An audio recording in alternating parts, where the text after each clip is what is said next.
నమస్తే నేను విజయారెడ్డి మొత్తానికి ఎమ్మెల్యే ఎలక్షన్స్ అయితే తెలంగాణలో అయిపోయినాయి కాంగ్రెస్ పార్టీ ఎట్టకేలకు అధికారంలోకి వచ్చింది దాని తర్వాత ఇప్పుడు వచ్చింది ఎమ్మెల్సీ కూడా అంతే ఒక హీట్ని క్రియేట్ చేస్తుంది సిట్టింగ్ స్థానం నిలుపుకోవాలని బీఆర్ఎస్ ప్రయత్నం చేస్తుంది మరొక వైపు తీన్మార్ మల్లన్నకు అలియాస్ చింతపండు నవీన్కి సీట్ ఇచ్చి ఆ సీట్ని ఎలాగైనా గెలుచుకోవాలి తన ఒక ఏమంటారు ఖచ్చితంగా ఎట్లనే ఈ ఎమ్మెల్సీ స్థానాన్ని తగ్గించుకోవాలని కాంగ్రెస్ పార్టీ చూస్తుంది దాంతోపాటుగా ఆ పార్టీ నుంచి బయటకు వచ్చిన మీన్స్ గెంటివేయబడ్డ జడ్సన్ పోటీ చేస్తున్నాడు మరొక వైపు ఇండిపెండెంట్గా బరిలోకి దిగిండు ఇప్పుడు అదొక హాట్ టాపిక్గా మారింది ఎన్ని ఓట్లు ఆయనకు వస్తాయి నిజంగానే లేకపోతే తీన్మార్ మల్లన్న అలియాస్ చింతపండు నవీను ఈ అశోక అకాడమీ అశోక్ సార్ అనే పిలువబడే వ్యక్తి నిజంగానే కుమ్మక్కయ్యారు ఎందుకంటే ఈ మధ్యల కాలంలో మొత్తం అదే మాట వినిపిస్తుంది ఖచ్చితంగా తీన్మార్ మల్లన్ని గెలిపించడానికే బిహైండ్ ద ఇదంతా వర్క్ జరుగుతుందా అసలు ఏంటి ఇదంతా కూడా మనకు బట్టబయలు కావాలంటే మనతో ఉన్నారు అశోక్ గారు ఉన్నారు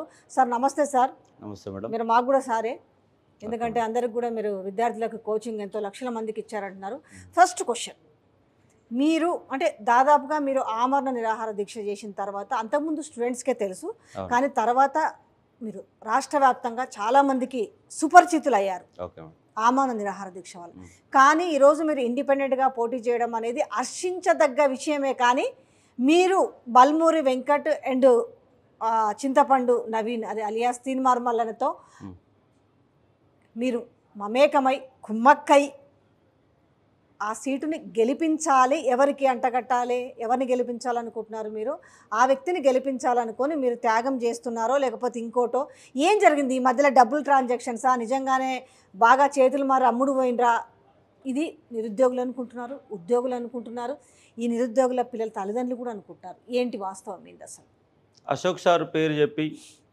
తీన్మార్ మల్లన్న కాడ ఒక 20 మంది అమ్ముడు పోయారు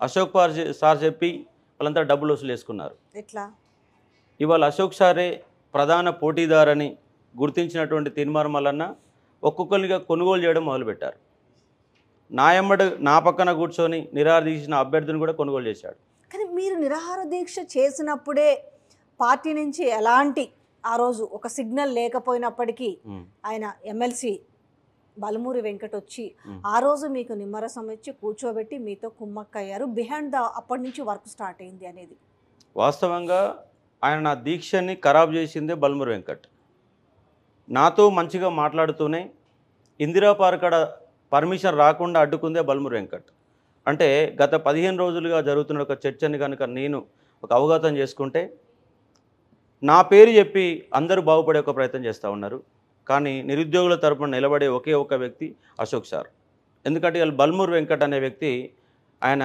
ఎమ్మెల్సీ ఎన్నికకు 3-4 నెలలు ఉంది 3-4 నెలల కాలంలో ఆయన ఉన్న వ్యతిరేకతను అర్థం చేసుకోవచ్చు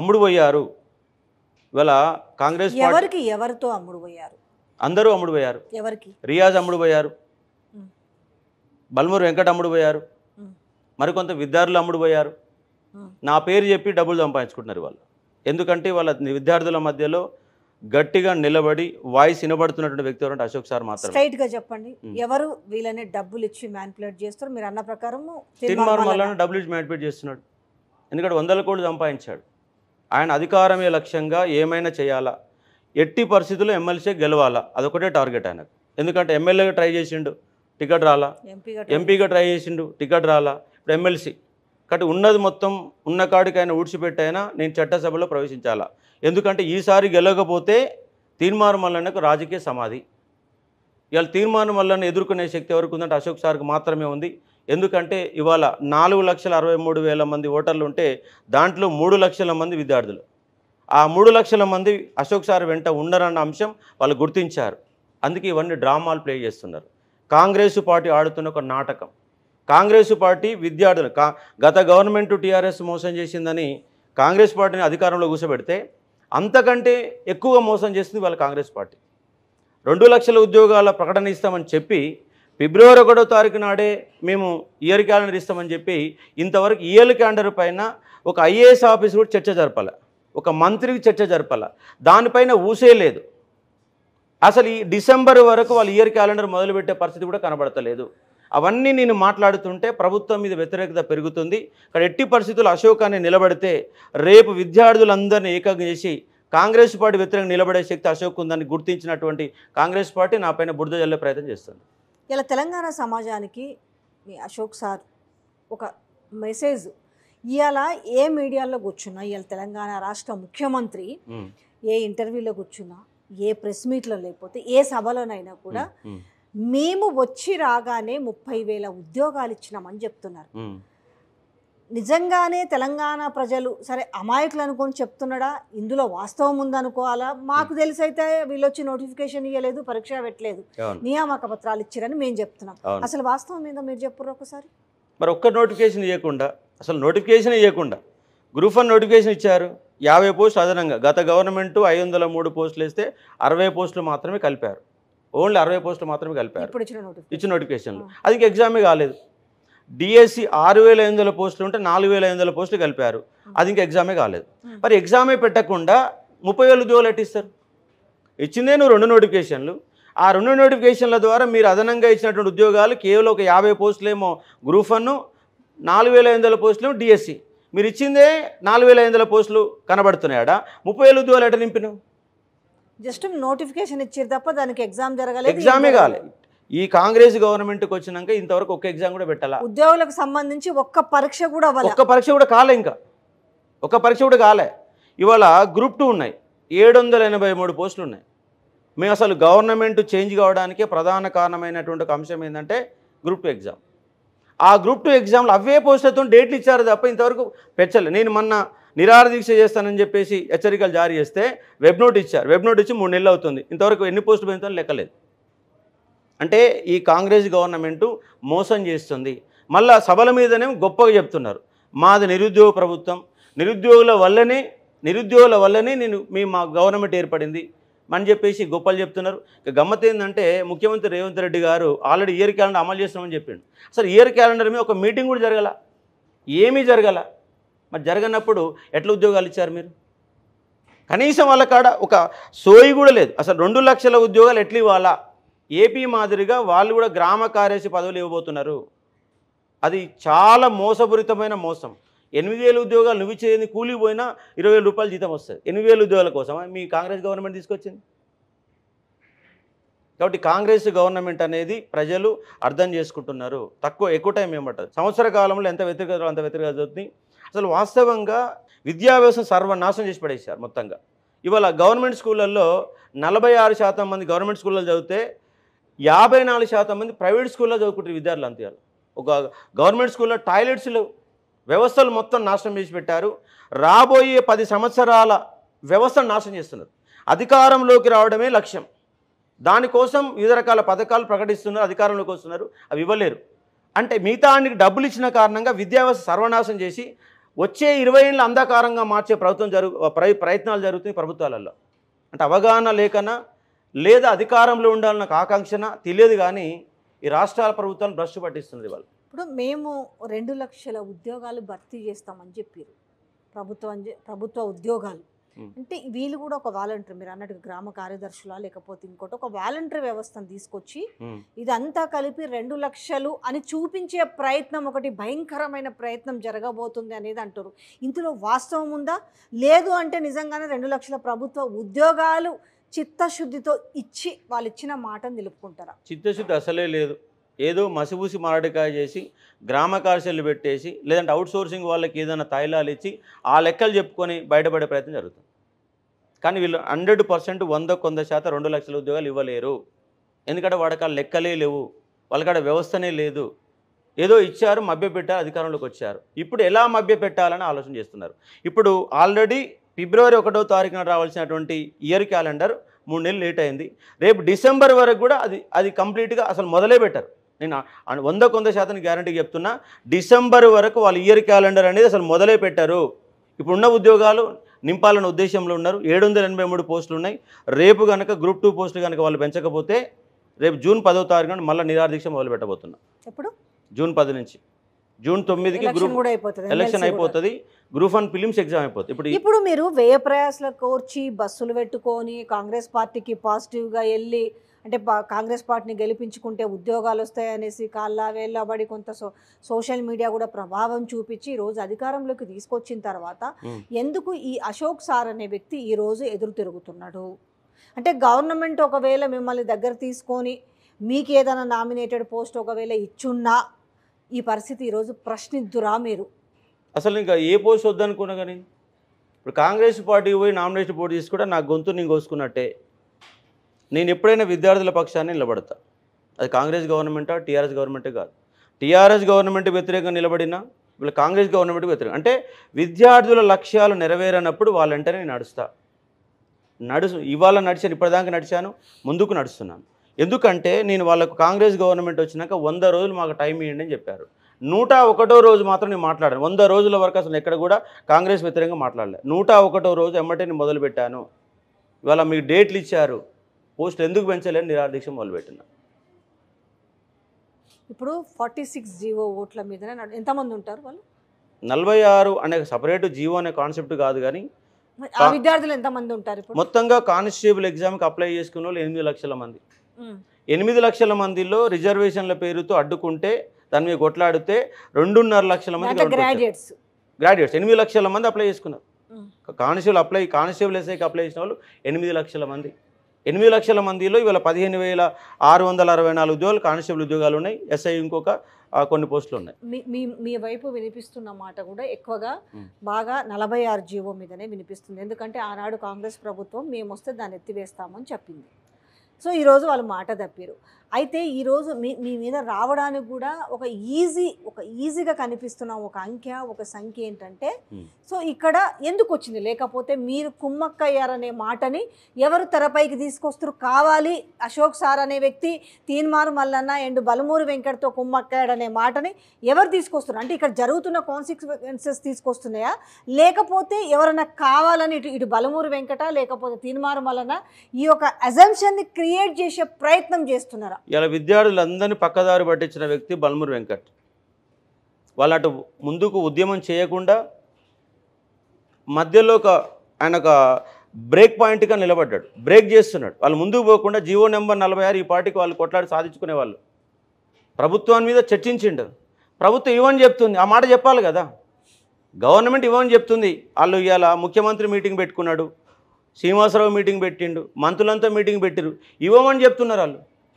మరి ఇవ్వమని చెప్పినాక ఇస్తామని చెప్పేసి ఈయన మళ్ళీ మధ్యలో మాట ఎట్లా మాట్లాడతాడు? వాళ్ళని బ్రేక్ చేసిన వాళ్ళని అందరూ స్ప్లిట్ చేస్తూ ఉన్నాడు, వాళ్ళని బుజ్జగించే ప్రయత్నం చేస్తున్నాడు, వాళ్ళని ఆగం చేసే ప్రయత్నం చేస్తూ ఉన్నాడు. ఇది కరెక్ట్ కాదు, ఇది కరెక్ట్ కాదని చెప్తా ఉన్నా. ఎందుకంటే అందుకే ఆయన 3 నెలల కాలంలోనే ఎమ్మెల్సీ పదవి వచ్చి 4 నెలల కాలంలోనే ఆయన తీవ్రమైన వ్యతిరేకత మూట కట్టుకున్నాడు. ఆయన విద్యార్థుల తరపున నిలబడితే బాగుంటుంది, లేకపోతే ప్రభుత్వం మీద ఎంత వ్యతిరేకత వస్తుందో అంతకు మించి 300% వ్యతిరేకత బలమూరి వెంకట మీద రాబోతా ఉంది.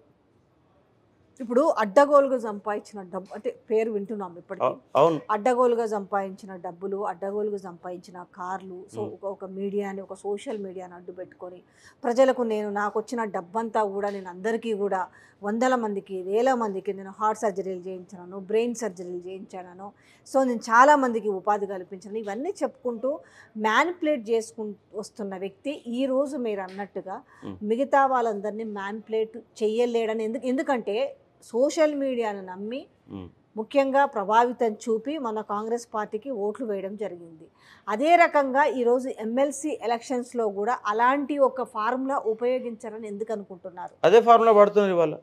మీరు ఇండైరెక్ట్ చెప్తున్నా, డైరెక్టే చెప్తున్నా. తీన్మార్ మల్లన్న అయితే ఒక బ్లాక్ మెయిలర్, ఒక బ్రోకర్, ఒక రియల్ ఎస్టేట్ దందా వ్యాపారి. ఎన్ని రకాలుగా ఇవాళ సమాజాన్ని ఇబ్బంది పెట్టాలో అన్ని రకాల సమాజం ఆయన కాడ ఉన్నాయి. మరొక నయీంగా తయారవుతాడు రేపు. ఇప్పటికే సగం మంది పొలిటికల్ లీడర్స్ ఆయన చిక్కుల్లో పడ్డారు. వాళ్ళకున్నట్టు బలహీనతలని, వాళ్ళకున్న ఫామ్ హౌస్ యొక్క అంశాలని, వాళ్ళకున్న లాడ్జీల అంశాలను అడ్డం పెట్టుకొని ఎంతోమంది పొలిటికల్ వాళ్ళ దగ్గర లక్షల కోట్ల రూపాయలు వసూలు చేసిండు.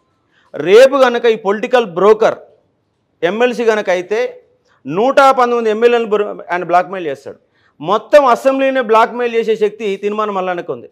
ఎందుకంటే వాళ్ళ దగ్గర ఉన్న డ్రైవర్లని వాళ్ళని అడ్డం పెట్టుకొని నా దగ్గర వీడియోలు ఉన్నాయని అదని చెప్పి ఇదని చెప్పేసి నా దగ్గర ఉన్న లిస్ట్ కూడా ఉంది. కాకపోతే వాళ్ళు మళ్ళీ బ్లేమ్ అవుతారు కాబట్టి మీ దగ్గర చెప్పడం. ఎమ్మెల్యే ఎవరో, ఆయన బాధితులు ఎవరో అనేది ఓహో. ఆయన వల్ల ఎవరెవరు ఇబ్బంది పడ్డారు, ఎక్కడెక్కడ ఇబ్బంది పడ్డారు అనే ఒక లిస్ట్ కూడా నా దగ్గర ఉంది.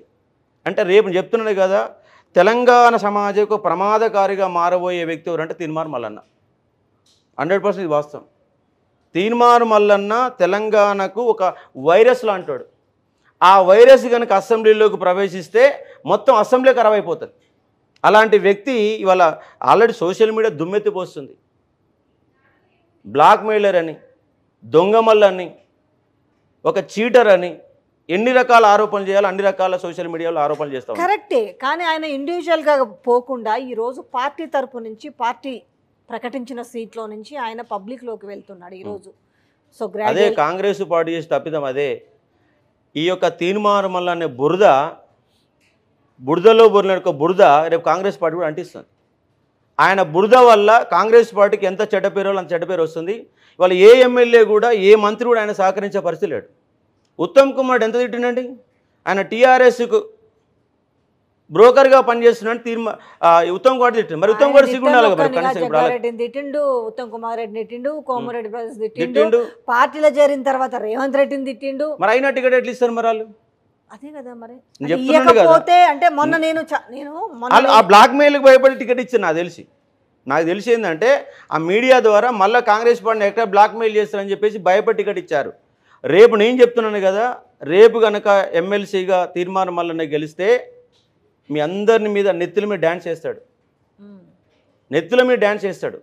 మీరు దయచేసి మాట కూడా వినిపిస్తుంది. సరే, తప్పని పరిస్థితుల్లో ఇయ్యకపోతే ఆ ఒక ఏదైతే సోషల్ మీడియా వేదికను అడ్డు పెట్టుకొని బండబూతులు ఇదంతా ఎందుకు వచ్చిన తలకాయ నొప్పి, ఆ సీటు పడేస్తే అయిపోయాయి. కానీ ఆయన గెలవడానికి వాళ్ళ సొంత మంత్రులే, సొంత ఎమ్మెల్యేలే, సొంత కార్యకర్తలే ఇష్టపడతలేరు. కానీ అయినప్పటికీ ఆ నమ్మకము ఆయనకు కూడా లేదు. ఎందుకంటే ఆ పార్టీ వాళ్ళే తనకు సపోర్ట్ చేయరని తెలిసినా తాను ఆ విషయం తెలిసే రేపు ఈ యొక్క ఓటర్లను కొనుగోలు చేయడానికి ప్రయత్నం చేస్తుంది. ఆల్రెడీ బేరసారాలు కొనసాగుతున్నాయి. డబ్బు కూడా వాళ్ళ నియోజకవర్గాలకు చేరి గుండుగుత్తగా కొనే అవకాశాలు ఉంటాయి. గుండుగుత్త కొంటాడు. పోయినసారి కూడా అలా జరిగింది. మీరు ఎట్లా బ్రేక్ చేస్తారు? నాకు విద్యార్థులు ఉన్నారు కదా, విద్యార్థులు అనే సైన్యం. ఆ విద్యార్థులను కూడా కొనరని ఎందుకు అనుకుంటున్నారు? విద్యార్థులు ఏమి అమ్ముడుపోరు. ఎందుకంటే విద్యార్థులు అనేవాళ్ళు ఉద్యోగాలు రాక ఇబ్బంది పడుతున్నారు. వాళ్ళకు ఉపాధి కావాలా. 1000, 2000, 3000 అమ్ముడుపోతే వాళ్ళ జీవితం ఆగమయ్యే పరిస్థితి ఉంది. ఇవాళ హైదరాబాద్ ఉందండి. హైదరాబాద్లో సాఫ్ట్వేర్ ఉంది. సాఫ్ట్వేర్లో కొన్ని లక్షల ఉద్యోగాలు ఉన్నాయి. దాంట్లో తెలంగాణ వాటా ఎంత చెప్పండి? 10% ఉంటారా? ఫార్మా రంగం టాలెంట్ ఉంటే వాళ్ళకి ఉద్యోగం వస్తుంది. మరి టాలెంట్ ఉన్నప్పుడు హైదరాబాద్ రాష్ట్రం ఏం తెచ్చుకున్నాం? మరి అంటే టాలెంట్ లేకపోతే టాలెంట్ నేర్పియాలా? ప్రభుత్వాలకు టాలెంట్ నేర్పించే లేదా? ఒక స్కిల్ డెవలప్మెంట్ ప్రోగ్రామ్ పెట్టి తప్పేంటి? ఒక ఇంగ్లీష్ లాంగ్వేజ్ నేర్పితే తప్పేంటి? బీటెక్ కాలేజీలు, ఎంటెక్ కాలేజీలు కేవలం ఫీ రియంబర్స్మెంట్ కోసం వాడుకుంటారా? ఫ్రీ రియంబర్స్మెంట్ కోసం విద్యార్థుల జీవితాలు ఆగం చేస్తున్నారు. ఎక్కడ చక్కగా క్లాసులు నడవు, ఏడ ఇది జరగదు. దాంతో స్కిల్ డెవలప్మెంట్ లేకుండా బయటికి వెళ్ళిన విద్యార్థి ఏం చేయాలా? కానీ నిరుద్యోగులని నిజంగా ఈ ఓట్ల కోసము, రాజకీయాల కోసము రెచ్చగొట్టి వాడుకుంటున్నారు. ఎందుకంటే స్కిల్ ఉన్నవాడు ఏదో రకం, మేమంతా తెలంగాణలో పుట్టొచ్చిన వాళ్ళమే, ప్రభుత్వ ఉద్యోగాల మీదనే డిపెండ్ కాకుండా మా స్కిల్ని మేము ఎవరైనా డెవలప్ చేసుకుంటూ మా ఫ్యూచర్ అవసరం, మా ఫ్యామిలీ కోసం అవసరం అనుకుంటూ మేము ఎత్తుక్కుంటూ వచ్చినాం కదా. అది నేర్పించకపోగా ఈరోజు రాజకీయాల కోసము, ఓట్ల కోసము, నోట్ల కోసము ఇవాళ నిరుద్యోగుల జీవితాలతో చెలగాటం ఆడుకుంటలేరా అంటే ఏం చెప్తారు? నేను అదే అంటున్నామ్మా. 30 లక్షల మంది నిరుద్యోగులు టీఎస్పీసీ నమోదు చేసుకున్న వాళ్ళు, వివిధ రకాల ప్రైవేట్ ఉద్యోగాలు చేసే వాళ్ళు 20 లక్షల మంది ఉంటారు. ఒక 50 లక్షల మంది యువత ఉంది. ఆ 50 లక్షల మంది మానసిక సంఘర్షణతో రోజు నిద్రపోతలేరు. నైట్ ఒక 30 సంవత్సరాలు దాటిన వ్యక్తి పడుకోవడానికి 12 అవుతుంది, 1 గంట అవుతుంది. ఎందుకంటే ఒక ఎంటెక్ చేసిన గ్రాడ్యుయేట్ కానిస్టేబుల్ కోసం అప్లై చేసుకుంటున్నాడు. ఒక ఎంటెక్ బీటెక్ చేసిన క్యాండిడేట్లు స్విగ్గీలో, జొమాటోలో పనిచేస్తున్నారు. ఎంత దౌర్భాగ్యం అండి. ఒక 60,000, 70,000 రూపాయల జీతంతో పనిచేసిన ఒక వ్యక్తి ఇవాళ 10,000, 12,000, 20,000 రూపాయలు పనిచేస్తే గ్రాస్ రూట్ లెవెల్లో ఆలోచిస్తే అసలు ప్రాబ్లం ఎక్కడ వస్తుంది? ఎందుకంటే చదువు ఇలా మనకి ఊర్లలో నుంచి చూసుకుంటే ఒకనాడు హైదరాబాద్కు వచ్చినట్టుగా ఈనాడు ఇలా బయట దేశాలకు పోయి చదువుకుంటున్నారు. చాలా సోర్సెస్ అన్నీ కూడా అందుబాటులో ఉన్నప్పటికీ కొంతమంది మాత్రం ఇంకా ఎందుకు అందులోనే మగ్గిపోతున్నారు అని నేను అంటున్నాను. ఎందుకు ఎంటెక్ చేసిన వాడు ఇంకా కానిస్టేబుల్ ఉద్యోగం కోసము ఎందుకు ఇది చేయాల్సిన ఎందుకు డెవలప్ చేసుకోవట్లేదు అంటున్నాను. లాట్ ఆఫ్ సోర్సెస్ ఉన్నాయి, లేవనడానికి కూడా పూర్తిగా లేదు. మనం ప్రభుత్వాలు ఒక్కదాని మీద నెట్టకుండా ఉన్నదానికి ఉన్నాయి, ఎవరు ఏమి నేర్చకున్నా ఎత్తుక్కుంటూ పోయి ఉద్యోగాలు చేస్తున్న నేపథ్యంలో ఇంకా ఎందుకు కొంతమంది నాకు ఈ గవర్నమెంట్ ఉద్యోగం ఈరోజు మేము మన ఎలక్షన్స్ అప్పుడు గ్రౌండ్ రిపోర్టర్లకు పోతే తల్లిదండ్రులు ఏమడుగుతారు తెలుసా, ఒక వికలాంగురాలు ఉందంటే ఇంట్లో, నా బిడ్డ 12 చదువుకుంది, నా బిడ్డ వికలాంగురాలు, నాకు ఎందుకు గవర్నమెంట్ ఉద్యోగం ఇయ్యారంటే దానికి ఒక పద్ధతి ఉంటుందమ్మా కూడా వినట్లే. ఇప్పుడు ఈ రాజకీయాల వల్ల నాయకులు వెళ్ళి రెచ్చగొట్టడం వల్ల ప్రభుత్వ ఉద్యోగము మా హక్కు అనే కాడికి వచ్చింది, అవేర్నెస్ అనేది క్రియేట్ చేయట్లేదు కదా. అందుకే నేను ఏమంటున్నంటే ఈ 2 లక్షల ఉద్యోగాలు ఉంటే 28 లక్షల మంది బయట ఉన్నారు, వాళ్ళకి హైదరాబాదులో ఉద్యోగాలు ఇప్పియాలా? ఇవాళ కాంగ్రెస్ గవర్నమెంట్ ఏమన్నదంటే కాంగ్రెస్ గవర్నమెంట్ ఏమన్నదంటే 75% స్థానికులకే ప్రైవేట్ ఉద్యోగాలు ఇస్తామని ఎన్నికల మేనిఫెస్టోలో పెట్టింది. అంటే ఇక్కడ రెండు పార్శ్వాలండి. ఒక పార్శ్వం ఏంటంటే తెలంగాణ పిల్లలకు ఇంగ్లీష్ నేర్పియాలా. ఒక ఎంటెక్ అయిపోయిన వ్యక్తి, బీటెక్ అయిపోయిన వ్యక్తి కరెక్ట్గా ఒక పేజీలో ఇంగ్లీష్ కరెక్ట్గా 4 పదాలు రాసే పరిస్థితుల్లో లేరు. దాని కారణంగా ఇటు సాఫ్ట్వేర్ ఉద్యోగాలు అందుకోలేకపోతారు. మనం 2 పార్శ్వాలు ఆలోచించాలి. ఒకటి, తెలంగాణ విద్యార్థులలో ఇంగ్లీష్ స్కిల్స్ నేర్పియాలా, టెక్నికల్ స్కిల్స్ నేర్పియాలా. ఈ 2 కనుక నేర్పిస్తే కొంత స్కిల్ డెవలప్మెంట్ అవుతుంది. రెండవది, ప్రభుత్వంకి వెళ్ళి ఒత్తిడి చేసి ప్రైవేటు పరిశ్రమలు ఏర్పాటు చేసుకున్నప్పుడే మా స్థానికులకు ఉద్యోగాలు ఇస్తేనే మీకు పరిశ్రమకు అనుమతి ఇస్తాం, పర్మిషన్ ఇస్తామని కండిషన్లు పెట్టాలి. ఇవాళ హర్యానా రాష్ట్రంలో 75% స్థానిక రిజర్వేషన్ ఇస్తామని చెప్తే సుప్రీంకోర్టు కొట్టేసింది. కానీ ప్రభుత్వాలు తలుచుకుంటే సాధ్యమవుతుంది. ఎగ్జాంపుల్ మీకు చెప్తాను. కానీ ఇప్పుడు మీరు ఉన్నారండి, మీరు ఒక సంస్థ పెడతారు, నేను 2 వైపులా ఆలోచిస్తున్నా. మీరు అన్నట్టు స్థానికులకే ఇవ్వాలి, at a time Ashok sir అనే వ్యక్తి ఒకటి పెడతాడు సంస్థ, మీరు ఏం చేస్తారు? మీరు పెట్టిన ఏ సంస్థ ఉందో దానికి మీరు టాలెంటెడ్ పర్సన్ తీసుకుంటారు. అవునా?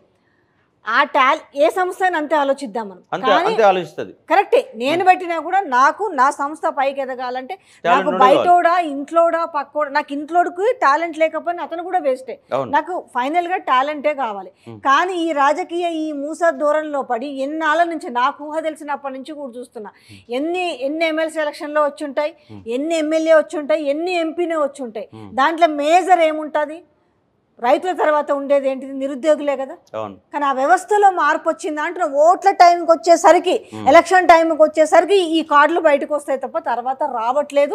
ఈ వ్యవస్థలో మార్పు రావట్లేదు. నిరుద్యోగులు ఆత్మహత్యలు చేసుకుంటున్నారు, వాళ్ళ లైఫ్కి కిల్ అవుతుంది, పెళ్ళిళ్ళు అవుతలేవు, ఫ్యామిలీని పోషించుకోలేకపోతున్నారు. కానీ ఈ గ్రాస్ రూట్ లెవెల్ అయితే ఏదైతే ఉందో దాన్ని ఎందుకు సస్టైన్ అవ్వలేకపోతున్నారు అంటే అదే మేడం, ఎడ్యుకేషన్ సిస్టమ్ బాగాలేదు. ఫస్ట్ అంటే పిల్లవాడికి 10th క్లాస్ తర్వాత ఇంటర్మీడియట్, డిగ్రీ ఒక బేస్ పునాది వేయాలి.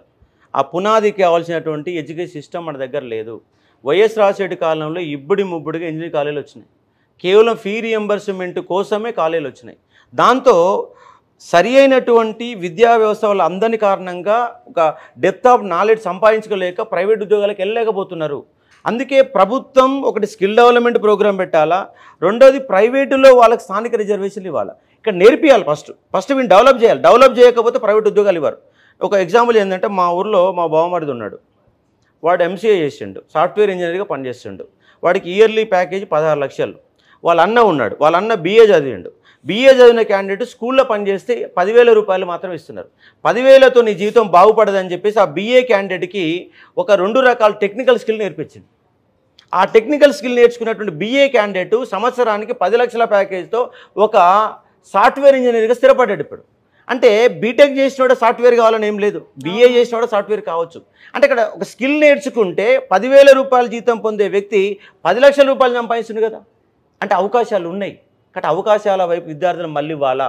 ఎంతసేపు పోటీ పరీక్షలని ఒకే దగ్గర పట్టుకుంటే విద్యార్థులు ఆగమైపోతున్నారు. అవకాశాల వైపు కాకుంటే ఏం చేసిరండి, కంప్లీట్గా మేనిఫెస్టోలలో ఎలక్షన్లలో నెగ్గడం కోసము గవర్నమెంట్ ఉద్యోగాలు ఆశ చూపడం కూడా పెద్ద బ్లండర్ మిస్టేక్. అందుకే ఒక సేవ, ప్రభుత్వ ఉద్యోగం అంటే జనరల్గా వచ్చింది అయితే ఒక సేవ అది.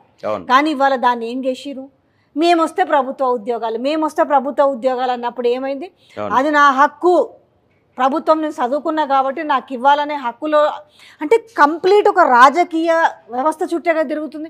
ఎన్ని గ్రాడ్యుయేట్ ఎమ్మెల్సీలు అయి ఉంటాయి చెప్పండి ఇప్పటివరకు ఎలక్షన్లు?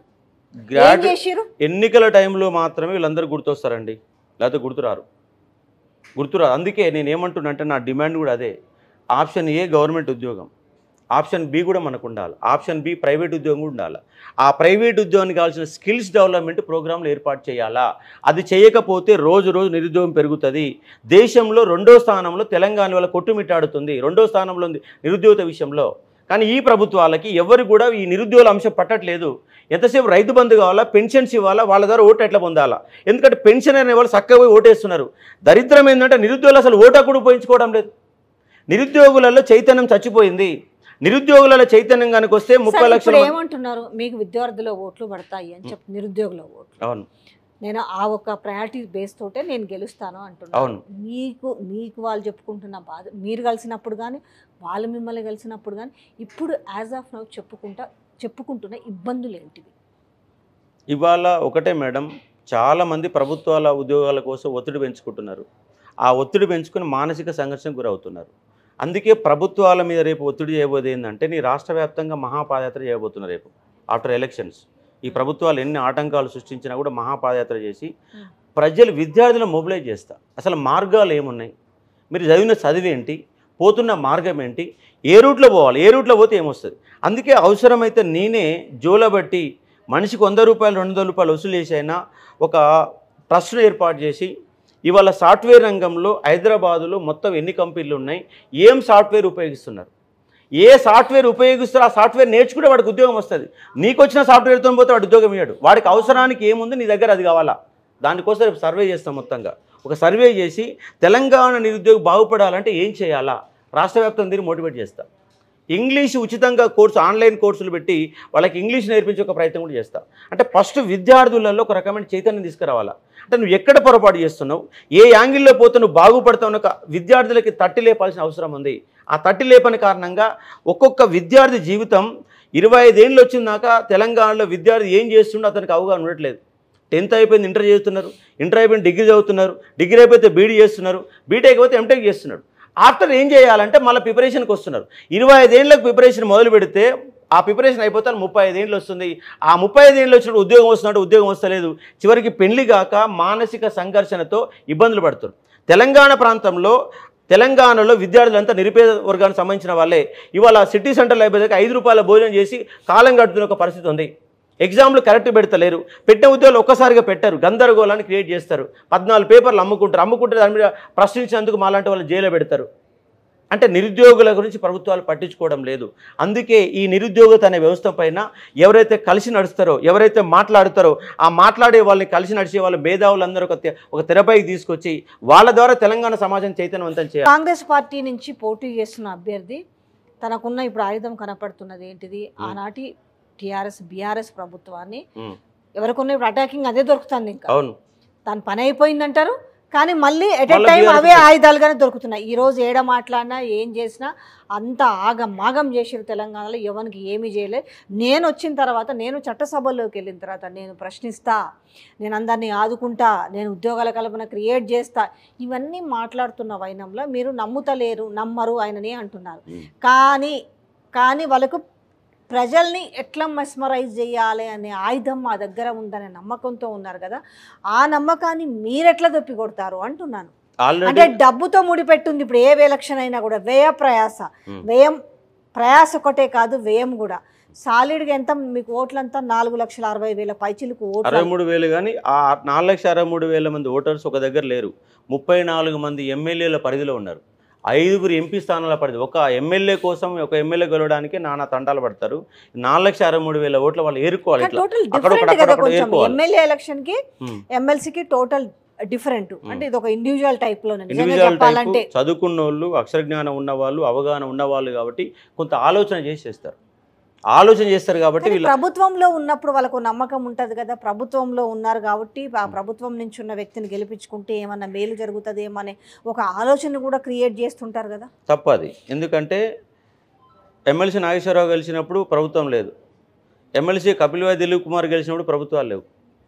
అంటే ఎక్కువ సార్లు ఎమ్మెల్సీ అనే ఎన్నిక ప్రతిపక్షాల వల్లే గెలుస్తున్నారు. పోయినసారి కూడా సిపిఎం పార్టీ టీచర్స్ అభ్యర్థి నర్సిరెడ్డి అనే వ్యక్తి, నర్సిరెడ్డి సార్ గారు గెలిచారు. ఆయన ప్రభుత్వంలో లేడు, ప్రభుత్వం బయటనే ఉన్నాడు. అంటే ఎమ్మెల్సీ అనేవాళ్ళు కొంత తెలివితో ఓటేసేవాళ్ళు కాబట్టి ప్రభుత్వంలో ఉన్న వాళ్ళు ఓడిపోవడానికి అవకాశం ఎక్కువ ఉంది. పైగా ఇవాళ పోటీ చేస్తున్న వ్యక్తికి నిరుద్యోగుల పైన ఇంచుమంతు అవగాహన కూడా లేదు. ఆయన ఇప్పుడు పోటీ చేసేది 3వసారి. 8 ఏళ్ల క్రితమే ఎమ్మెల్సీగా పోటీ చేసిండు. ఇవాళ వరకు నిరుద్యోగులకు సంబంధించి ఒక సబ్జెక్ట్ కూడా నేర్చుకోవాలి. పోరాటం చేయడం తర్వాత సంగతి. నేను చెప్తున్నా, ఆయన రోజు పుంకాను వీడియోలు వదిలిపెడతారు కదా. ఒక్క వీడియో చెప్పు, నువ్వు రోడ్డు మీదకి వచ్చి నేను ధర్నా చేసిన, టీఎస్పీసీ కాడ ముట్టడిలో నేనున్నా, లేదంటే జీవో నెంబర్ 46 బాధ్యతగా నిలబడ్డా, రోడ్డు మీదకి వచ్చిన ఒక్క ఫోటో ఆయన చూపెట్టమని చెప్పండి. ఒక్క ఉద్యమంలో పాల్గొన్న అంశం చూపెట్టమండి. ఇప్పుడు నిన్న ఒక ఇన్స్టిట్యూట్ డైరెక్టరు ఆయన క్వశ్చన్ ఇస్తే జీవో నెంబర్ 46 పైన సోయలేదు, ఆయన కనీసం దాని వివరణ ఇవ్వలేకపోయిండు. 317 జీవో అంటే తెలియదు, గ్రూప్ 2లో ఎన్ని పేపర్లు ఉంటాయో తెలియదు, గ్రూప్ 1లో ఏం సిలబస్ ఉందో తెలియదు, సిలబస్ చేంజ్ చేసి ఎందుకు చేస్తున్నారో అడగదు. సెంట్రల్ జాబులు ఏమున్నాయి, స్టేట్ జాబులు ఉన్నాయి, జిల్లా స్థాయి ఉద్యోగాలు ఏంది, జోనల్ స్థాయి ఉద్యోగాలు ఏంది, స్టేట్ వైడ్ ఉద్యోగాలు ఏంది, జోనల్ సిస్టమ్ అంటే ఏంది, ఏ జోనల్ సిస్టమ్ 90% ఎందుకు పెట్టారు, 5% ఎందుకు పెట్టారని చెప్తారా? ఇప్పుడు ఈ జోనల్ సిస్టమ్ తప్పుడు యొక్క జోనల్ సిస్టమ్.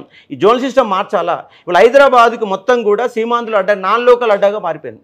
హైదరాబాద్లో తెలంగాణ వాడి స్థానం లేదు. ఇలా 100 గజాలు కొనుక్కోలేని పరిస్థితులు ఉన్నాడు. 10% ఉద్యోగాలు తెలంగాణ బిడ్డకు లేవు. కంప్లీట్గా హైదరాబాద్ నాన్ లోకల్ అడ్డాగా మారిపోయింది. కంప్లీట్గా ఇవాళ సీమాంధ్రుల అడ్డాగా మారిపోయింది. ఏ ఉద్యోగం కూడా తెలంగాణ బిడ్డలు దొరకట్లేదు. దాన్ని మార్చాలంటే సీమాంధ్రులకు దొరుకుతున్నాయి ఉద్యోగాలు అంటే వాళ్ళకి ఎట్లా దొరుకుతున్నాయి? పెట్టుబడిదారులు వాళ్ళే కదా. ఒక ఫార్మా ఫైనల్గా అయితే టాలెంట్ ఇంపార్టెంట్. టాలెంట్ తెలంగాణలో ఎందుకు తగ్గుతుంది మరి? అంటే ఏపీలో ఉందనా మీ ఉద్దేశం? తెలంగాణలో టాలెంట్ ఏపీలో ఉందని నేను ఏమనట్లేదు. ఏపీలో ఉందని మళ్ళీ అంటున్నారు మీరు సీమాంధ్ర స్థానికుల తెలంగాణ ఏపీలో కూడా ఇబ్బంది పెడుతున్నారు. కొంత క్రీమ్ పీపుల్ ఇటువైపు వస్తున్నారు. కొంతమంది క్రీమ్ పీపుల్ ఎవరైతే ఉన్నారో వాళ్ళు హైదరాబాద్కి వచ్చి పరిగెత్తి వస్తున్నారు. మరి హైదరాబాద్ ఎందుకు చేయాలి ఏపీ వాళ్ళు? మరి విశాఖపట్నంలో ఉద్యోగం చేసుకోవాలి, హైదరాబాద్కి ఎందుకు వస్తారు అంటున్నారు. నేనండి, హైదరాబాద్లో పరిశ్రమలు ఉన్నాయి.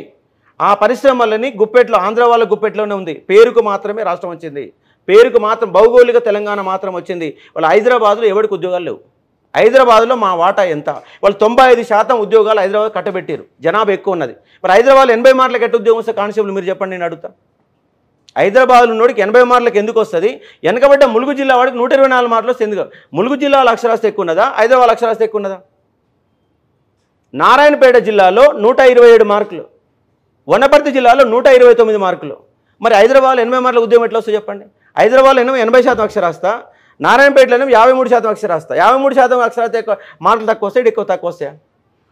అంటే ఇవాళ జనాభా ఆధారంగా ఇవాళ జీవో నెంబర్ 46 పెట్టిన కారణంగా హైదరాబాద్లో కానిస్టేబుల్ ఉద్యోగాలు ఎవరికి ప్రిపేర్ కారు. పైగా ఉన్న వాళ్ళంతా సెటిలర్ జనాభా, 40% జనాభా సెటిలర్ జనాభా ఉంది. నాన్ లోకల్ అడ్డాగా మారిపోయింది. దాన్ని మార్చాలా? తెలంగాణ బిడ్డలకు కనుక మారుస్తామన్నారు. 46 జీవో అనేది ఆ రోజు జనాభా ప్రాతిపదికన ప్రకారం ఏదో తీసుకొచ్చారు బీఆర్ఎస్ ప్రభుత్వం. వద్దు, దానివల్ల నష్టం జరుగుతుంది అన్నారు. వీళ్ళ దగ్గరికి పోయి సంప్రదించినప్పుడు వీళ్ళు హామీ ఇచ్చిరేమో కదా. బట్టి విక్రమార్క గారు హామీ ఇచ్చారు, శ్రీధర్ బాబు గారు హామీ ఇచ్చారు, కోమరెడ్డి వెంకరెడ్డి హామీ ఇచ్చిండు, రేవంత్ రెడ్డి హామీ ఇచ్చినట్టు దాన్ని రద్దు చేస్తామని చెప్పారు. ఎలా రద్దు చేయాలో తలకాయ పెట్టుకుంటున్నారు. ఎందుకు? కారణం ఏంది? ఆ రోజు రద్దు చేస్తామన్నప్పుడు దాని మీద వీళ్ళు ఏమన్నా సమీక్ష జరపలేదా? అసలు డెప్త్కి వెళ్ళలేదా? ఈ రోజు వరకు వాళ్ళు ఒకవేళ నిరాహార దీక్ష చేసి వాళ్ళు నానా లొల్లి చేస్తున్నప్పటికి కూడా వాళ్ళ గురించి ఎందుకు పట్టించుకుంటలేరు? దాన్ని అంత కష్టతరమైందా? వీళ్ళు ఆల్రెడీ వచ్చేసారు కదా, అధికారంలోకి వచ్చినాక ఎందుకు అవసరం ఉంది వాళ్ళకు? అధికారంలోకి వచ్చేసారు. అధికారంలో రావడానికి వల్ల జీవో నెంబర్ 46 కూడా కారణమైంది. మరి హైదరాబాద్లో సీట్లు ఎందుకు రాలే వాళ్ళకు? హైదరాబాద్లో కాంగ్రెస్ పార్టీకి ఎందుకు సీట్లు రాలా? కాబట్టి ఇక్కడ వీళ్ళని కాపాడుకోవాలి. ఇప్పుడు వీళ్ళని కాపాడుకోవాలనే ఉద్దేశంతో వాళ్ళని పక్కన పెడుతున్నారు. వీళ్ళందరూ పక్కన పెట్టే ప్రయత్నం చేస్తుంది. జీవో నెంబర్ కమిటీ ఏర్పాటు చేశారు. ఇప్పుడు కూడా అమలు చేయాలన్న సోయి లేదు.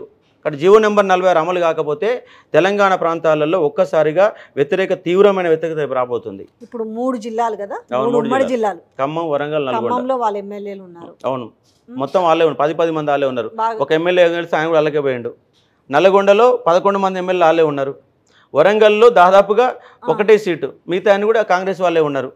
మరి ఎట్లా మీకు డిఫికల్ట్ టాస్క్? ఇంతమందిని కొనగల శక్తిని, అంటే బల్మూరి వెంకట్ లాంటి వాళ్ళని కొనగలిగే శక్తి ఉన్న తీర్మార్మలకు ఒక అశోక్ సార్ని కొనగలగడం పెద్ద ఏముంది? ఒక ఎమ్మెల్సీ అయిన బల్మూరి వెంకటే మీరు అంటున్నారు అమ్ముడు పోయాడని చెప్పినప్పుడు ఏం అశోక్ సార్ దేనికి? ఆయన ఏమైనా అతీతుడా? అశోక్ సార్ గట్టిగా నిలబడ్డాడు కదా, గట్టిగా నిలబడ్డాడు. ఎవరికి చేయదండి. ఇప్పుడు నేను ఎట్లయినా చట్టసభలకు పోవాలి అనేది ఆయన ఒకటి పెట్టుకున్నాడు. ఆయన ఒక విష ప్రయోగంతో పోతున్నాడు.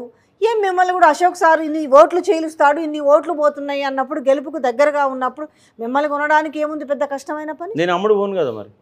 నేను ఇంతవరకు ఎక్కడ అమ్ముడు పోలేదు. ఒక జర్నలిస్ట్గా 15 సంవత్సరాలు పనిచేసిన ఎక్కడ కూడా ₹1 తీసుకోలేదు. ఇలా ఫ్యాకల్టీగా పనిచేసిన అక్రమంగా ఒక్క రూపాయి కూడా సంపాదించలేదు. నీతిగా నిజాయితీగా నేను ఎంత కష్టపడాలో అంత కష్టపడి సంపాదించుకున్నాను. ఇలా రేపు చూడండి ఇంకా నా మీద ఇంకెన్నెన్నో రకాలుగా ఆరోపణలు చేస్తారు, ఇంకో ఎన్నో రకాల ఇబ్బందులు పెట్టే ప్రయత్నం చేస్తారు, వీళ్ళు కూడా జైలు పెట్టే ప్రయత్నం చేస్తారు. ఎందుకంటే రేపు గట్టిగా నిరుద్యోగుల తరపున నిలబడేది అశోక్ సార్ మాత్రం. ఏ రకమైన మీ మీద అలిగేషన్స్ వస్తాయని మీరు అనుకుంటున్నారు? ఎలిగేషన్స్ అంటే ఇక నన్ను ఎక్కడ బయటకు పోనీయరు, అరెస్ట్ చేస్తారు, నిర్బంధాలు పెడతారు. మన ఇందిరా పార్క్ కాడ పూర్తి స్వేచ్ఛగా ధర్నా చేసుకోవచ్చు అని చెప్పారు. నాకెందుకు ఇలా పర్మిషన్? నన్ను ఇంట్లో గృహ నిర్బంధం ఎందుకు చేసి చెప్పండి? ఇందిరా పార్క్ కాడ అశోక్ సార్కి ఎందుకు పర్మిషన్ ఇవ్వలేదు? ఎందుకు గృహ నిర్బంధంలో పెట్టిరు? 3 రోజుల పాటు నేను ఎందుకు నిరాహార దీక్ష ఇంట్లో చేసుకోవాలా? ఇందిరా పార్క్ ఎందుకు చేయకూడదు? ప్రభుత్వ ఆసుపత్రి ఎందుకు చేసుకోవాలా? నాకెందుకు స్వేచ్ఛను ఇవ్వలేదు? మీరు ఎందుకు ఆపేశారు నన్ను? మరి మీరెందుకు నాకు పర్మిషన్ ఇవ్వాలా? ఎంతోమందికి ఇచ్చి అశోక్ సార్కి ఎందుకు ఇవ్వలేదు? నిరుద్యోగుల తరపున ఏకంగా నిలబడే ఒక వ్యక్తి అశోక్ సార్ మాత్రమే, ఇంకెవరూ లేరు. ఎవరు నిలబడతలేరు. నిలబడ్డోళ్ళు అమ్ముడు పోతున్నారు, ప్రభుత్వంలో మాట్లాడలేకపోతున్నారు. ఇవాళ బల్లుమూరి వెంకట ఏం మాట్లాడుతుంది చెప్పండి? అంతగానో మాట్లాడిన వ్యక్తి, నేనే ఆర్ట్స్ కాలేజీలో ఆయనతో మీటింగ్ పెట్టిస్తే హామీ ఇచ్చిన బల్లుమూరి వెంకట ఇవాళ ఎందుకు పారిపోయింది? ఇవాళ ఎందుకు పారిపోతుంది? ఇవాళ ఎందుకు విద్యార్థులను కలవడం లేదు ఆయన? సిటీ సెంటర్ లైబ్రరీకి ఎందుకు పోవట్లేడు ఆయన? ఎందుకు ఇవాళ గ్రూప్ 2 పోస్ట్ ఎందుకు పెంచలేకపోయింది ఆయన? నువ్వు నిరుద్యోగుల తరపున లెక్కలు చెప్పుకుంటున్నావు కదా. ఆయన ఎన్నికైంది నిరుద్యోగుల తరపున ఏం కాదు, శాసన మండలి ఎమ్మెల్యేల కోటలో ఎన్నికైంది, ఎమ్మెల్యే కోటలో ఎన్నికైంది. కానీ నిరుద్యోగుల తరపున మాట్లాడుతుంది కదా. నువ్వు ఎన్నికైంది ఎమ్మెల్యే తరపున ఎన్నికైనావు, కానీ మాట్లాడే నిరుద్యోగ అంశాలు మాట్లాడుతున్నారు. మరి ఎందుకు పోస్టులు పెంచలేకపోయారు? ఎందుకు బల్మురు వెంకట వాళ్ళు అయితే లేదు, రియాజ్ వాళ్ళు ఎందుకు అయితే లేదు? వీళ్ళు ఏం మాట్లాడుతున్నారు? బీఆర్ఎస్ ఆనాడు టీఆర్ఎస్ బీఆర్ఎస్ ప్రభుత్వం ఎన్నోళ్ళు చెప్తారు వాళ్ళేమో 161,000 నిజంగా 161,000 విద్యలు ఇచ్చింది వాస్తవమేనా? ఇవ్వలేదు. Tsp Telangana public service commission ఇచ్చిన ఉద్యోగాలు 30,000 ఉద్యోగాలు, పోలీస్ రిక్రూట్మెంట్ ద్వారా ఇచ్చిన 50,000 ఉద్యోగాలు. మిగతా కరెంట్ డిపార్ట్మెంట్లో పర్మనెంట్ చేశారు, జైలు లాంటి ఉద్యోగాలు పర్మనెంట్ చేశారు. 160,000 ఉద్యోగాలు అయితే ఇవ్వలేదు, పర్మనెంట్ చేసుకున్నారు. వాళ్ళు కాంట్రాక్ట్ బేసులు ఆ బేసులు చేస్తే పర్మనెంట్ చేసుకున్నారు. నిజంగా గవర్నమెంట్ ఉద్యోగాలు ఇవ్వలేదు. 30,000 ఉద్యోగాలు మాత్రం తెలంగాణ పబ్లిక్ సర్వీస్ ద్వారా ఇచ్చారు, 50,000 ఉద్యోగాలు పోలీస్ డిపార్ట్మెంట్ ఇచ్చారు. అంతా కలిపి 1,00,000 లోపు ఉద్యోగాలు ఇచ్చారు, కానీ 160,000 అనేది అబద్ధం మాట. 21,000 అవన్నీ కూడా పర్మనెంట్ చేసి వివిధ రకాల అవుట్ సోర్సింగ్ వాళ్ళని వీళ్ళని కలుపుకొని చేసినట్టు ఉద్యోగాలు. ఇవి లెక్కలోకి రావా? ఎట్లా వస్తాయి అవి? కొత్త ఉద్యోగం నోటిఫికేషన్ చేసి ఇవ్వాలా? అసలు అవుట్ సోర్సింగ్ కాంట్రాక్ట్ ఎందుకు ఉండాలి? అసలు పర్మనెంట్ ఉద్యోగం 3 రకాల ఉద్యోగులు ఎందుకు ఉండాలా? పర్మనెంట్ ఉద్యోగులు ఏంది, అవుట్ సోర్సింగ్ చిత్తశుద్ధి ఉంటే వేకెన్సీస్ ఎన్ని ఉంటాయండి? నిజంగా చిత్తశుద్ధితో గవర్నమెంట్ ఉద్యోగాలు ఇవ్వాలి అర్హులైన వాళ్ళకి అంటే ఎన్ని ఉంటాయి చెప్పు? ఎన్ని ఇవ్వచ్చు సంవత్సరానికి? బీసీ వాళ్ళ కమిటీ 2,95,000 ఉద్యోగాలు. సంవత్సరానికి ఎన్ని ఇవ్వచ్చు? సంవత్సరానికంటే రిటైర్మెంట్ని బట్టి వచ్చు. ఒక 10% వరకు ఎవరి ఇయర్ మారుతూ ఉంటుంది. ఒక 20 నుంచి 30,000 ఉద్యోగాలు 10 సంవత్సరాల ఇయర్ నింపొచ్చు. కానీ గమ్మత్ ఏమైందంటే పోయినసారి 58 సంవత్సరాల వయసు ఉన్న దాన్ని 61 పెంచారు, 3 ఏళ్ళు పెంచారు. దాని కారణంగా 3 ఏళ్ళ సంది ఒక రిటైర్మెంట్ కూడా లేదు. దాంతో ఉద్యోగాల కాళ్ళు అనేవి అయిపోయినాయి, వాళ్ళు రిటైర్మెంట్ అవుతున్నాయి. వాళ్ళు డిఎస్సీ రిటైర్మెంట్ అయిన ఉద్యోగాలు కలిపి 20 మెగా డిఎస్సీ వేస్తామని ఎందుకు వెళ్ళలేదు? మరి స్కూల్ ఎందుకు బంద్ అవుతుంది? పిల్లలు ఎందుకు గవర్నమెంట్ స్కూళ్ళల్లో విద్యార్థులు ఎందుకు తగ్గిపోతున్నారు? తగ్గిపోవడానికి కారకుడు ఎవరు? గవర్నమెంట్లే కదా. గవర్నమెంట్ స్కూళ్ళు ఎందుకు వ్యవస్థను మొత్తం నాశనం చేసి పడేస్తున్నారు?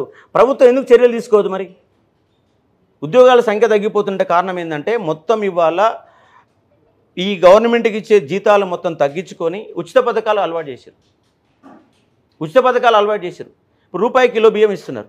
రూపాయి కిలో బియ్యం ద్వారా ఒక సంవత్సరానికి 6,000 కోట్ల రూపాయలు ఖర్చు పెడుతున్నారు. మరి 6,000 కోట్ల రూపాయలు విద్యా వ్యవస్థ ఖర్చు పెట్టు, వాడే ఉపాధి పొందుతాడు కదా, ₹1 కాదు కదా. ఒక నిరుపేదంలో ఉన్న పిల్లవాడికి అద్భుతమైన ఒక కార్పొరేట్ స్థాయిలో మంచి స్కూల్ ఎడ్యుకేషన్ ఇవి వాడు సంపాదించుకుంటాడు కదా. నువ్వు ₹1కి 6,000 కోట్ల రూపాయలు ఆడ ఖర్చు పెట్టి ఇప్పుడు ఒక ఛాయ్ వస్తుంది, ₹1 ఒక ఛాయ్ వస్తుందా? హైదరాబాద్లో కానీ ఏదైనా ఊళ్ళల్లో కానీ ఛాయ్ తాగని ఖర్చు ఎంత?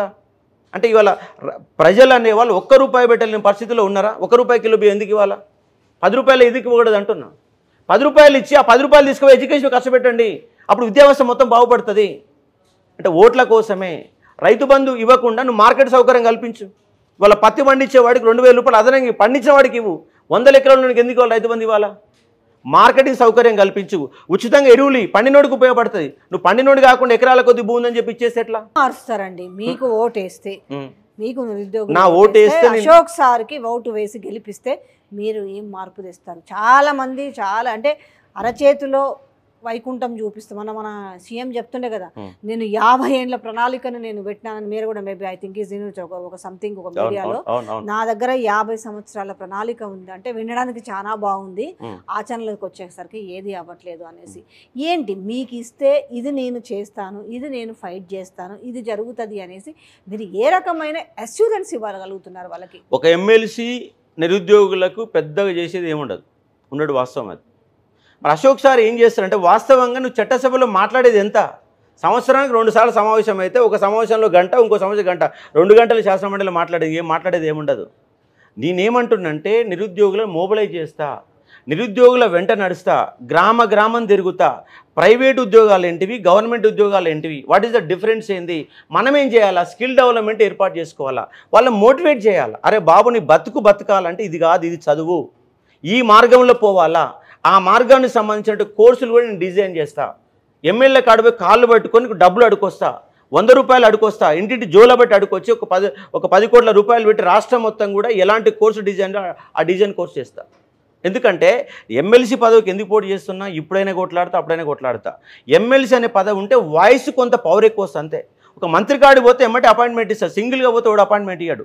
ఒక ఎమ్మెల్సీకి పోతే అపాయింట్మెంట్ ఇస్తే సమస్య ఇదని చెప్పడానికి అవకాశం ఉంటుంది. ఒక ముఖ్యమంత్రి కాడి పోయి కలిసి సమస్యను చెప్పడానికి అవకాశం ఉంటుంది. వీళ్ళు గెలిచిన సమస్య కూడా చెప్పలేరు. ముఖ్యమంత్రి కాడి పోయి డైరెక్ట్గా ఇది అన్యాయం చెప్పగలుగుతారు అసలు? కలిసిరు ఎన్నిసార్లు కలిసిరు? ఎవరు ఎప్పుడు కలలేదు, ఎంతవరకు కలవలేదు. ఎందుకు కలవలేదు? ఎప్పుడంటే ఎవరైనా ఎప్పుడు పడితే అప్పుడు ఎప్పుడైనా కలవచ్చు కదా. నేను పోవాలని కూడా ఎప్పుడు ప్రయత్నం చేయలేదు. ఒక మెమరాండం ఈ సమస్య ఉంది మరి మీరు చేస్తామన్నారు కదా, ఎందుకు? ఆ సంస్థలకు మెమోరాండాలు ఇచ్చాను, టీఎస్పీసీకి మెమోరాండం ఇచ్చాను, ఆ సంస్థలకు మెమోరాండాలు ఇచ్చాను. ప్రతిరోజు కూడా ఈ వీడియోల ద్వారా చెప్పే ప్రయత్నం చేస్తున్నాను, ఇది అన్యాయం జరుగుతుందని చెప్పే ప్రయత్నం చేస్తున్నా. వాళ్ళ ఉద్యోగాల సంఖ్యను పెంచమని అడుగుతున్నా, స్కిల్ డెవలప్మెంట్ ప్రోగ్రామ్ ఏర్పాటు చేయమని చెప్తున్నా. ఒకవైపు స్కిల్ డెవలప్మెంట్, అలాగే హైదరాబాద్లో 70% స్థానిక ఇస్తారా ఇవ్వరని కొట్లాడుతూ ఉన్నాను. రేపు ఒకటి నిరుద్యోగులలో నైరాశ్యంలో ఉన్న నిరుద్యోగులకు చైతన్యం నింపాలి, వాడు ఏం చదవాలో నేర్పియాలి. పైగా హైదరాబాద్లో 75% స్థానికులకు ఉద్యోగాలు ఇచ్చే విధంగా కొట్లాడాలి. ఇది నా ప్రధానమైన ఎజెండా. ఒకటి ప్రైవేట్ రంగం, ఒకటి గవర్నమెంట్ ఉద్యోగం అనే ఒక చాయిస్, ఒక ఆప్షన్, ఏ ఆప్షన్ ఇస్తూనే బి ఆప్షన్ కూడా గట్టిగా నిలబడాలని చైతన్యం తీసుకొచ్చే ప్రయత్నం చేస్తాను నేను. కానీ ఇప్పుడు బీజేపీ ఉంది, బీజేపీ నుంచి ప్రేమేందర్ రెడ్డి ఉన్నాడు, సో కాంగ్రెస్ నుంచి రాకేష్ రెడ్డి గారు ఉన్నారు, బీఆర్ఎస్ నుంచి రాకేష్ రెడ్డి ఉన్నాడు, మీరు ఇండిపెండెంట్ 5 బక్క జడ్సన్, ఇప్పుడున్న పేర్లు అయితే 5. అవును.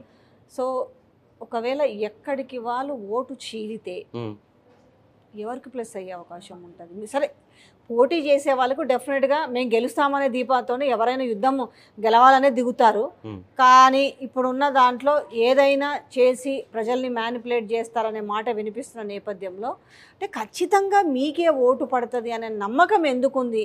వాళ్ళేమో అంటే బలుమూరు వెంకట్ లాంటి వాళ్ళని కొనే స్థాయి ఉన్న ఎవరైతే అంటే నాయనేమో అంగిలాగు సిద్ధాంతం అనుకుంటూ పోతుంటాడు, మరి ఆయన తిరిగే కార్లు, ఆయన పాష్నెస్ వేరుగా ఉంటుంది. ఈరోజు ఈ రియాలిటీ అనేది ప్రజలకు తెలిసిందా? అంటే ఒకటి మేడం, ఇక్కడ ఇవాళ పార్టీలు, ప్రధాన పార్టీలన్నీ పార్టీలకు సంబంధించిన వాళ్ళే, అది కాంగ్రెస్ కావచ్చు, బీజేపీ కావచ్చు, బీఆర్ఎస్ కావచ్చు, పార్టీలు. ఆ ముగ్గురు ఎవరు, బక్క జడ్సన్ కూడా కాంగ్రెస్కి వెళ్ళి వచ్చిన వ్యక్తిని, అంటే వాళ్ళకు రాజకీయ పార్టీతో సంబంధం ఉంది.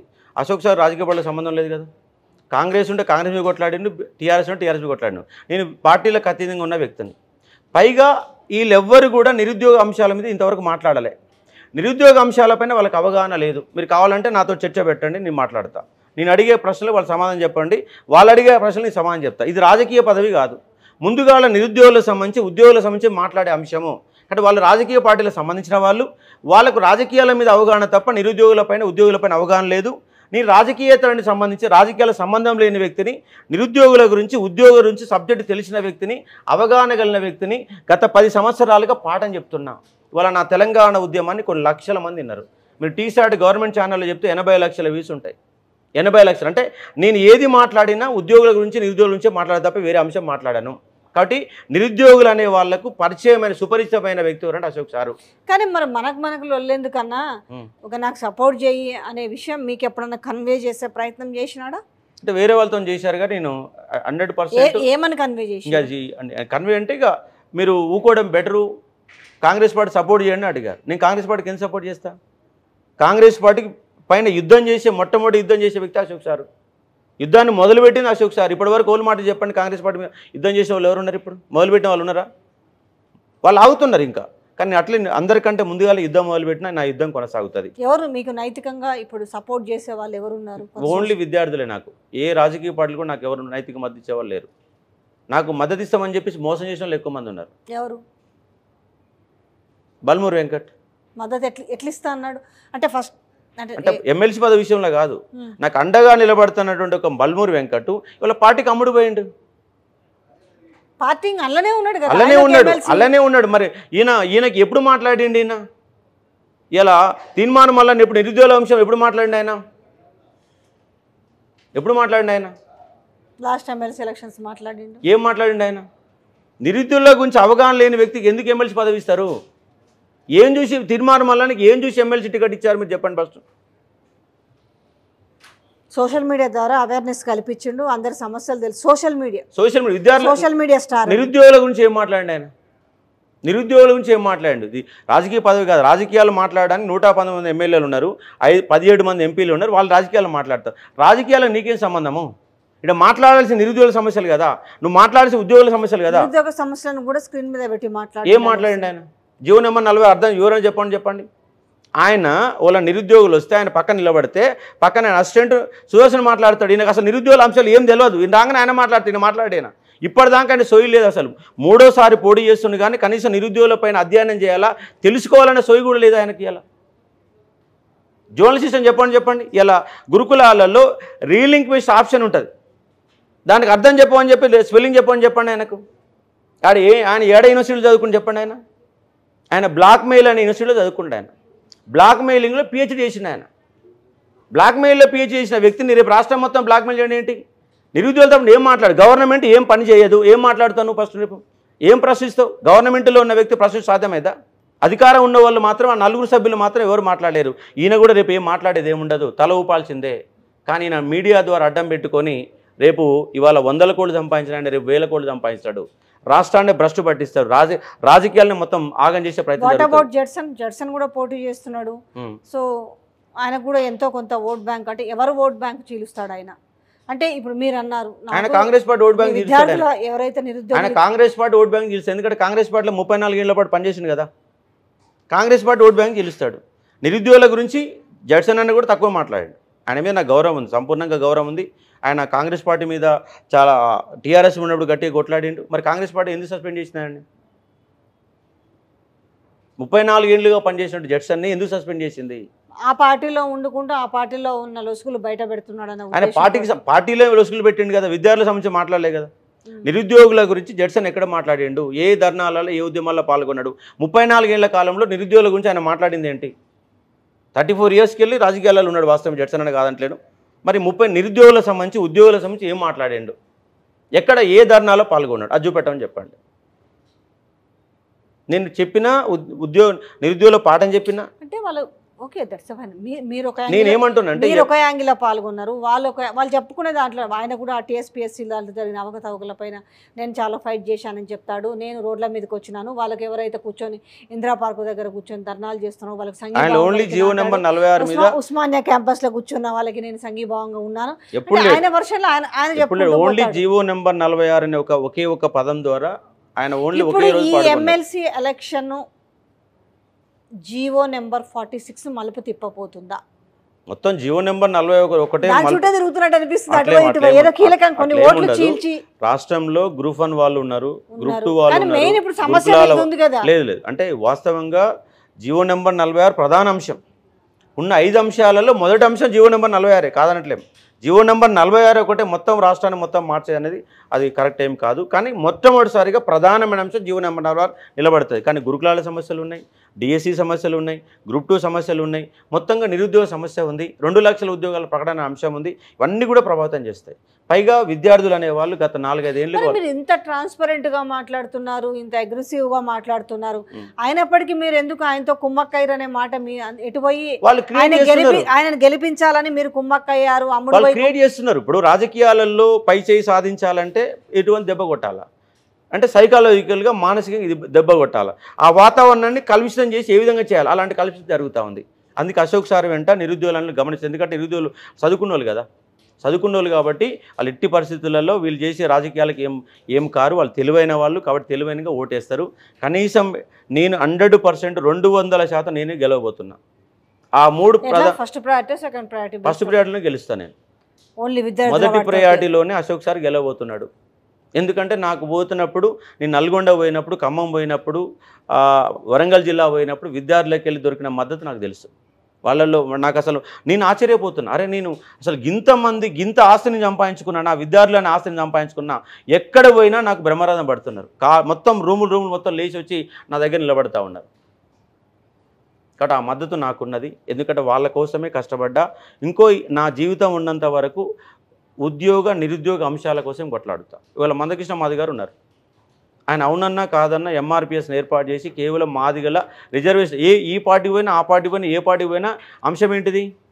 రిజర్వేషన్లు మాత్రమే. ఆయన 30 ఏళ్ల సంది ఏ విధంగా అయితే రిజర్వేషన్ల కోసం అనే అంశం మీద నిలబడిండో, అశోక్ సార్ కూడా ఉద్యోగ అంశాలు, బడిని బాగా చేయాలి, విద్యార్థిని బాగా చేయాలి, బడిని బాగా చేయాలా, విద్యార్థిని బాగా చేయాలా, విద్యార్థిని ఉద్యోగిగా మార్చాలి.